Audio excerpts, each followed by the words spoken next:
Today I want to share with you what helped me pack some serious mass over the past 4 years, how I estimate and adjust my calories, and all the strategies that I use to make the process feel effortless. Also, I want to highlight one crucial factor that a lot of lifters overlook and end up wasting their gaining phases. I'm Panos, I've been training for almost 10 years now, and I've done quite some bulks. Some of them end up with me being just the fat ass, and I want to share with you all that knowledge I've gained over the years. If you're new, welcome to the channel and let's jump into it. You've probably heard this before by now. In order to build muscle, you need to eat more. And more specifically, you need to eat more calories than the ones you burn. Well, that's not entirely true. In order to build muscle, you don't necessarily have to be in a caloric surplus, but being in one can really simplify things and make your gaining phase way more effective. For that reason, the first thing I do whenever I'm entering a massing phase is making sure that I'm eating in a surplus. And it doesn't have to be 1,000 calories or anything absurd. Even 200 or 300 calories above your maintenance will be more than enough to ensure that you are getting enough extra resources to pack on some muscle. So just grab a calorie calculator, calculate your maintenance calories, and then add 300 to that. If you don't wanna track everything you eat, just try to eat a bit more, but in my experience, the best results comes from tracking, especially if you're new with dieting, because when you're new, you cannot really estimate how much you're actually eating. But ultimately, your weight change will be your best guide and not what you are eating. Because in the end, your goal is not to just eat 3,000 or 4,000 calories. Your goal is to progressively increase your weight. A good gaining rate is about 1 to 2% of your body weight on a monthly basis. So if you weigh 200 pounds, you should be gaining 2 to 4 pounds per month.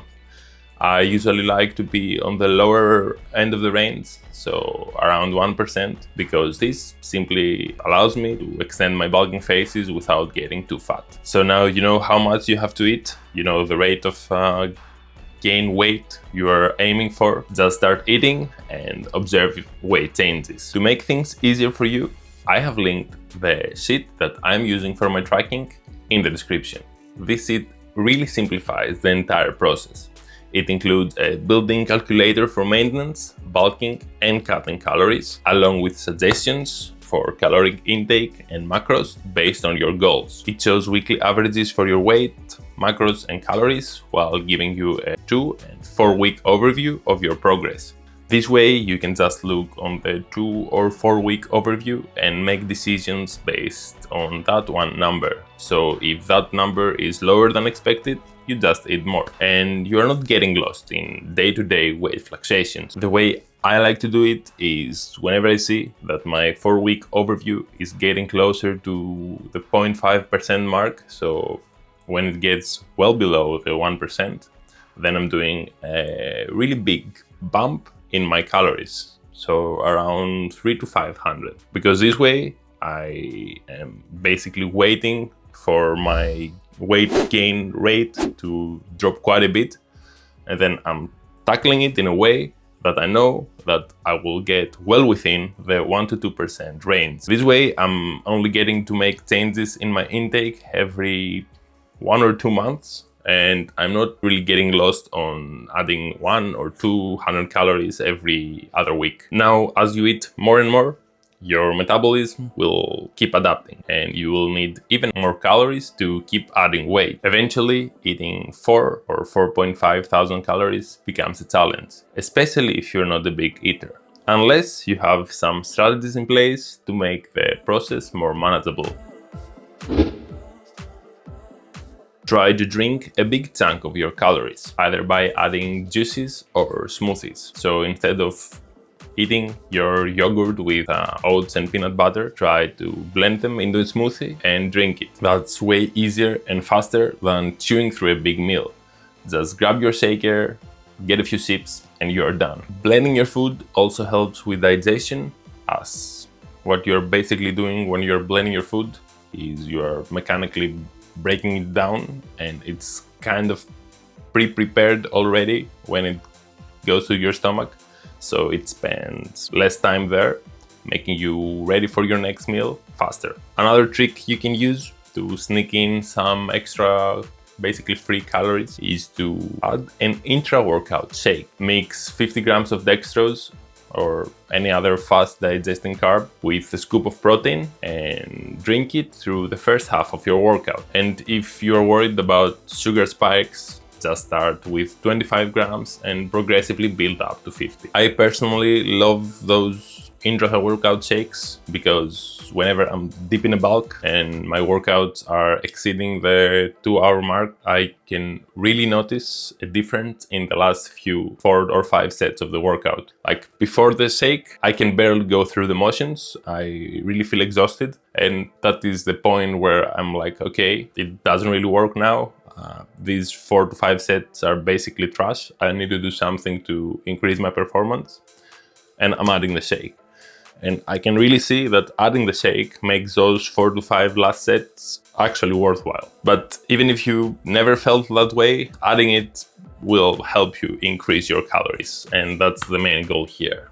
Swap low-calorie, high-volume foods like vegetables, potatoes, and rice with alternatives that are caloric dense, like pasta or bread or bagels. This allows you to increase your caloric intake while even decreasing your portions. For context, these two have the exact same amount of calories. And if even after doing that, hitting your calories is still a struggle, as the last resort, I would try to cut back on my carbs and increase my fat intake. So instead of eating a full plate of pasta, try to eat a bit more and add 2 tablespoons of olive oil. This way your meal gets smaller and easier to finish. And let's be honest, olive oil makes everything taste better. Just keep in mind that adding oils to your foods, or fats in general, slows down the digestion process, so you might feel that you need more time for the next meal. So keep that in mind, especially if this is your pre-workout meal,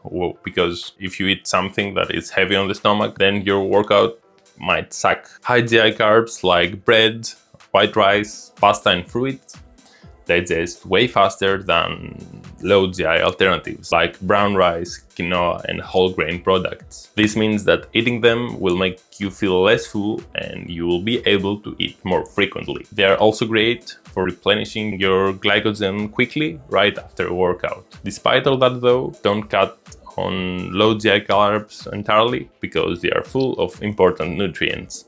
Now the time has come, let's discuss that one thing that will determine whether you are gonna put muscle or not. Your training quality and your training intensity are gonna be responsible for the vast majority of the muscle that you're going to build. There is this misconception going around that if you eat big and just go to the gym regularly, you are gonna get bigger. Well, that's not entirely false. You are gonna get bigger, but that doesn't mean that you are gonna gain muscle. You might end up getting bigger in a way a bit different than the one that you really want.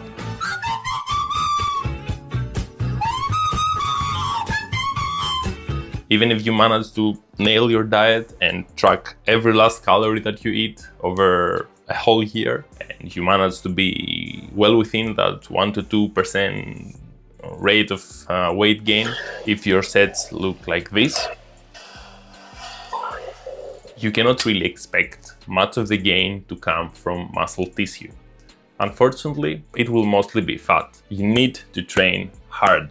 That doesn't mean going to absolute failure to all of your sets, especially if you're a beginner, but you need to approach failure while focusing on progressively overloading and without breaking your form. You have to control your reps, focus on the working muscle, and week by week try to progress, either by adding weight or reps, or even by improving your control. And yes, that is a form of progress. Now, if you are more on the intermediate side and you have already gotten all those magic newbie gains, then unfortunately, if you wanna get bigger, your sets have to start looking like this.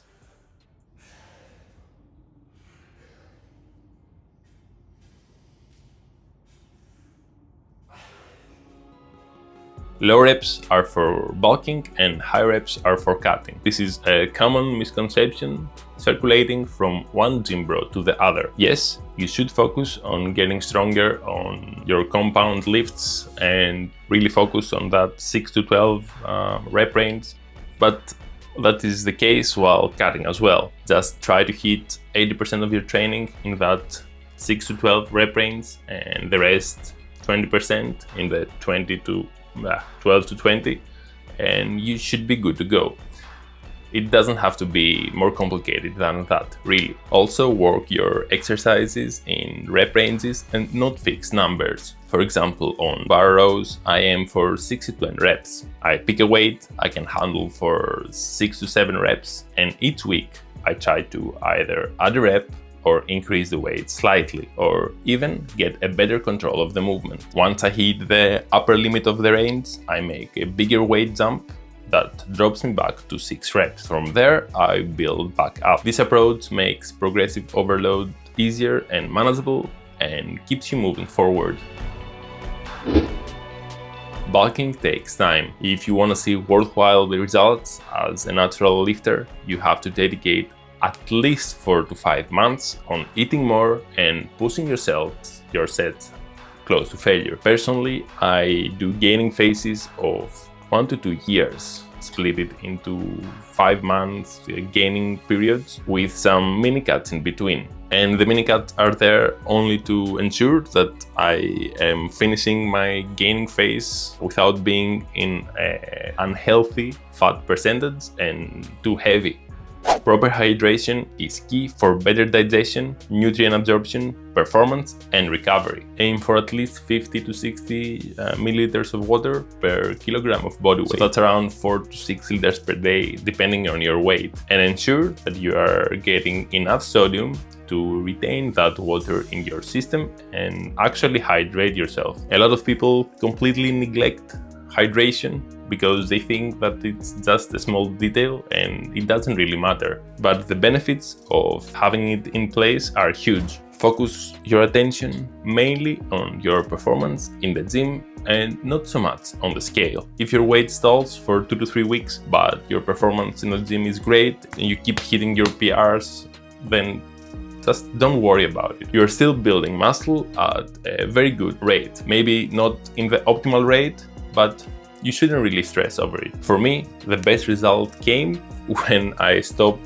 overly obsessing about what food should I eat and if I have to eat tuna instead of chicken, for example, or if brown rice is better than white rice, to how can I make my training of a higher quality and in which way I can bring that intensity to stimulate my muscles. It doesn't really matter if your carbs are coming from bananas or oats.